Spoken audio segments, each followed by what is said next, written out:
Сәлем достар, сендермен бірге Ерасыл. Достар, байқаған шығарсыңдар, біздің арнаның көптеген видеолар жоқ болып кетіп жатыр. Өйткені біздің видеолар YouTube'тың заңын толтырмай отыр, сондықтан да ол видеоларды алып тастауға тура келіп отыр. Сол видеолардың қатарында Сайкада 3301 жұмбағы да бар еді. Бұл видео көпшілікке қызық болған үшін және де көпшілікке ұнағаны үшін мен мына видеоны қайта жүктеуге шешім қабылдап отырмын. Және бұл видеоны алдыңғыдан қарағанда сапалырақ қылып, және екі бөлімге бөлмей, бір бөлімге сыйыстырып сіздерге ұсынатын боламын. Бұл видеоға өте көп еңбек шығардым, сондықтан да видеоның соңына дейін көруді ұмытпаңыз.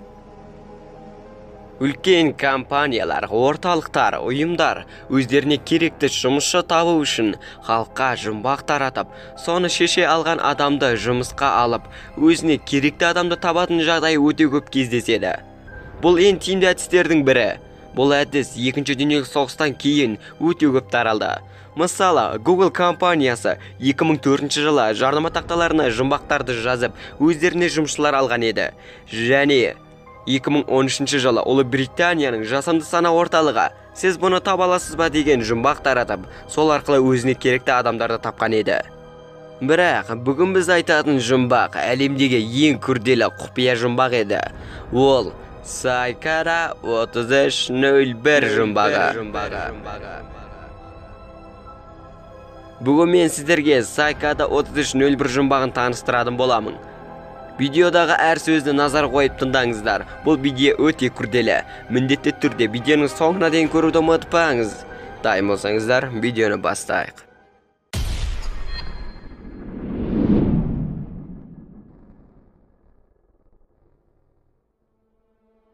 Барлығы 2012 жылы қаңтар айының 4-інде басталды. Сол күні 4chan сайтында бір аты жөні белгісіз адам мына бір суретті таратқан. Сәлем, біз ерекше ой иелерін іздеп жүрміз. Біз мына жұмбақ арқылы сондай адамдарды табатын боламыз. Мына суретте жұмбақ бар. Мына сурет сізге бізді табуға көмектеседі. Барлық жұмбақты таба алатын аз адамды күтетін боламыз. Сәттілік 3301. Бұл жұмбақ көпшілікте өте қатты қызықтырды. Алғашында адамдар суретті тоңқайтып көрді, негативке қойды, брайтысын өзгертіп көрді, әртүрлі фотошоп амалдарын қолданып көрді, бірақ ештеңе шықпады. Бірақ бір адам суретті ноутпэдқа қойып қалғанда мынандай сөзбен бір сілтеме шығып келген. Бірақ сілтеме өте түсініксіз болды. Ал мына сөзі клавидис Сезар. Бұл Сезар алфавиті деген сөз еді. Осылай сілтемені Сезар алфавитіне ауыстырған. Ал Сезар алфавиті деген кәдімгі латын алфавитін 4 ретке кейіндеткен.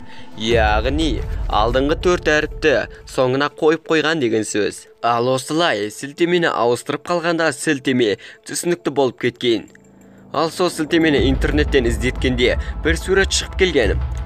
Мына суретті көрген көп адамдар бұл өтірік жұмбақ, бұл сәтсіздік деп тастап кеткен еді. Бірақ қайтпас қайтсар адамдар істі жалғастырған. Бір адам суреттен автокиоз деген екі сөзді таңдап алған, және дәл сондай программаны өзінің компьютеріне орнатып алған. Және алдыңғы суретті автокиоз программасына салып қалғанда бір сілтеме шығып келген. Сілтемеге кіргенде көптеген қатынас сандармен бір сілтеме және бір сөйлем болған. Ол сөйлемде мәліметті қолданып кітапты тап деген. Және қатынас сандар жайлы біз алдыда айтатын боламыз. Есте сақтай тұрыңыздар. Ал сілтемеде Reddit парақша болған. Reddit парақшада 188 сөйлем болған.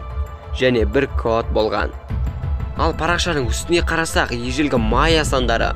Ал ежелгі майя сандарын қазіргі сандарға ауыстырғанда осындай сандар шыққан. Ал алдыңғы кодтағы ежелгі майя сандармен салыстырып қалатын болсақ, алдыңғы біраз саны тарып тұр.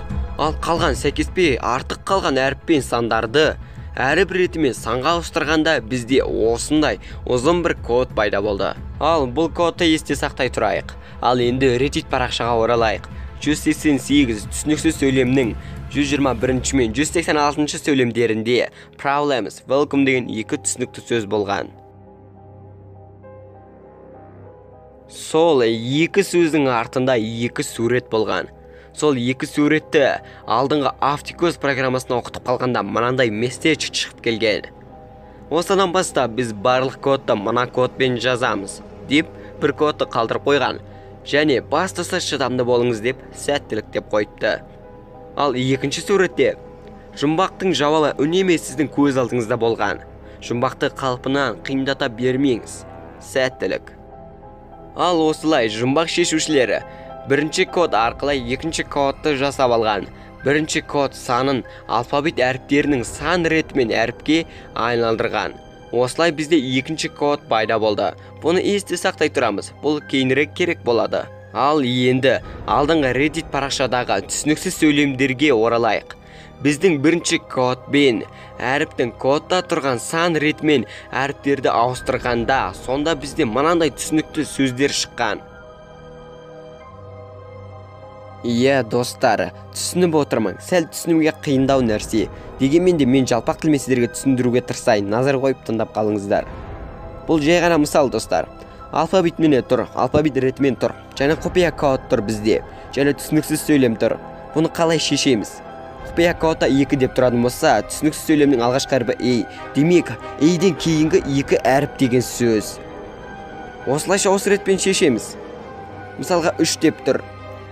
Ал 3-тен нерде би деген әріп тұр. Ал биден кейінгі 3 әріп, ол әрине и. Демек, осылай осы ретпен осы жұмбақты шеше береміз деген сөз. Осылайша, осы әдіспен барлық текстіні аударған.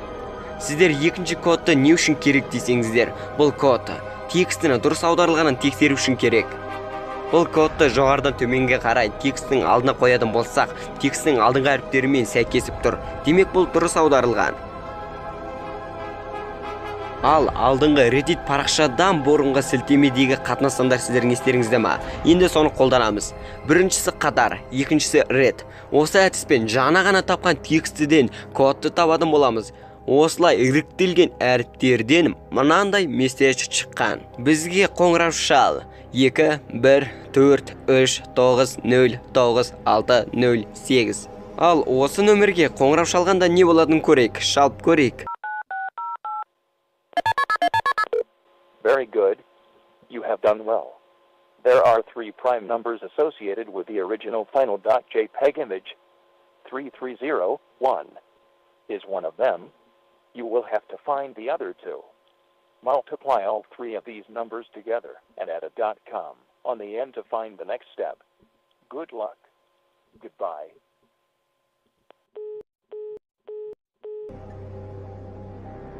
Ал 2 құпия сан суреттің ұзындығы мен ені еді.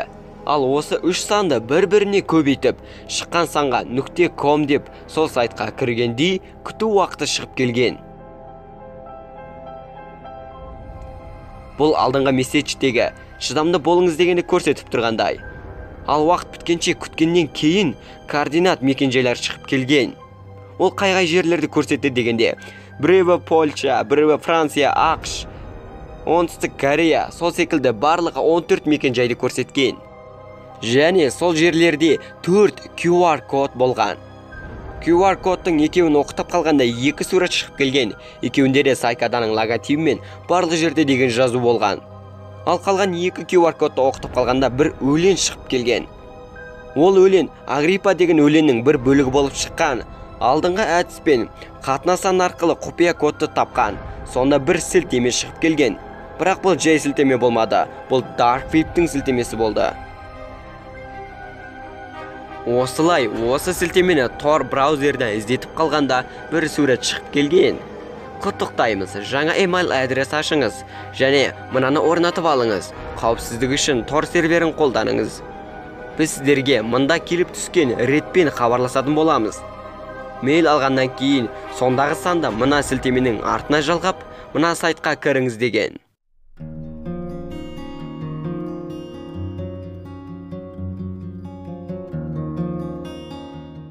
Осыдан кейін, кім бұл жұмбақты жалғастырғаны, кім жеңімпаз болғаны, не болғаны бәрі белгісіз боп қала берді. Бірақ бұл соңы емес еді. Ал бір айдан кейін сайкадалықтардың өздерінің Reddit сайтында жаңа сурет шыққан. Сәлем, біз іздеп жүрген адамдарымызды таптық. Осылай біздің бір айлығы саяхатымыз аяқталды.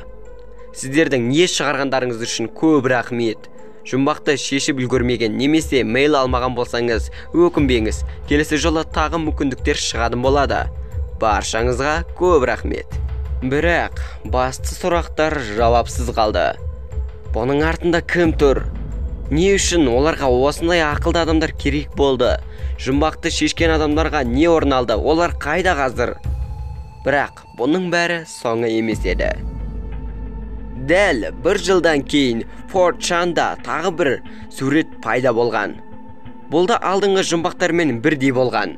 Оригинал суретті Автикос программасына оқытып қалғанда арнайы кітапты тауып алған. Ол кітаптан сілтемені тауып, сілтемеге кіргенде бір әуен шығып келген. The Instant Emergence. Ал бұл әуеннің кодын тауып, сілтемеге кіргенде координат мекенжайлар шығып келген.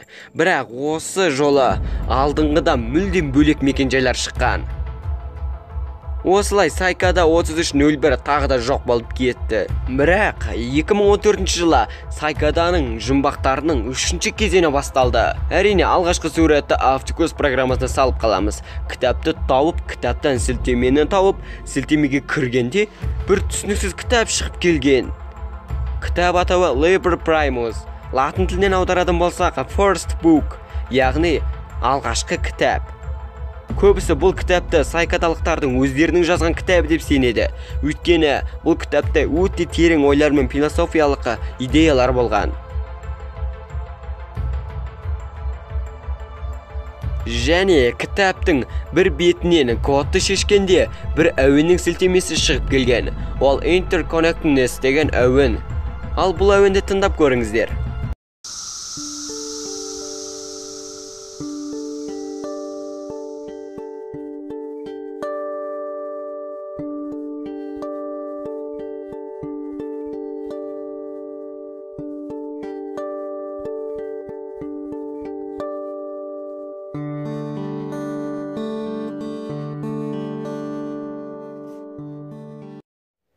Бірақ кітаптың қалған беттерінің кодтары мен құпия жұмбақтары шешу мүмкін емес болды. 74 беттің тек 19 бетін ғана сәтті жұмбақтарын шеше алған. Осыдан 4 жылдан кейін Сайкаданың алғашқы оригинал суреті жоқ болып кеткен. Алғаш 2012 жылы бұл жұмбақ шыққанда көпшілік бұл бір жобаның немесе бір компанияның бір өнімнің маркетинг жобасы деп ойлады. Бірақ Сайкадада әлі күнге дейін көпшілікке шыққан, көпшілікке белгілі болған өнім тауар жоқ. 2015 жылы Rolling Stone журналы Сайкада 3301 жұмбағының 2 жеңімпазын тауып сұхбат алған екен.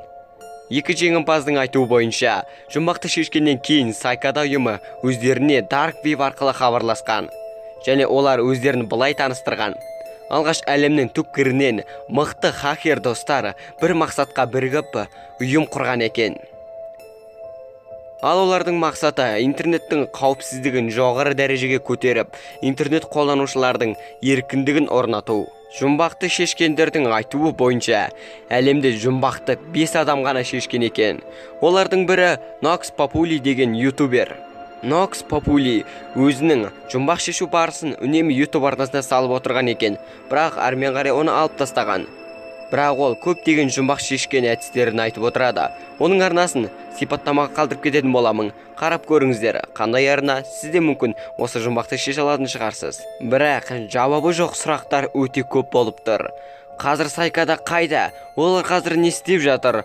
Олардың басшысы кім? Ұйымдарында қанша адам бар? Бірақ бәрі белгісіз. Өйткені олар құпия ұйым. Сайкада не істеп жатқанын кім білсін? Бірақ бәрін уақыт көрсетеді. Ал достар, видеоны не істейміз? Лайк басамыз және де арнаға тіркеліп өз ой пікіріңізді комментарийге қалдыруды ұмытпаңыз.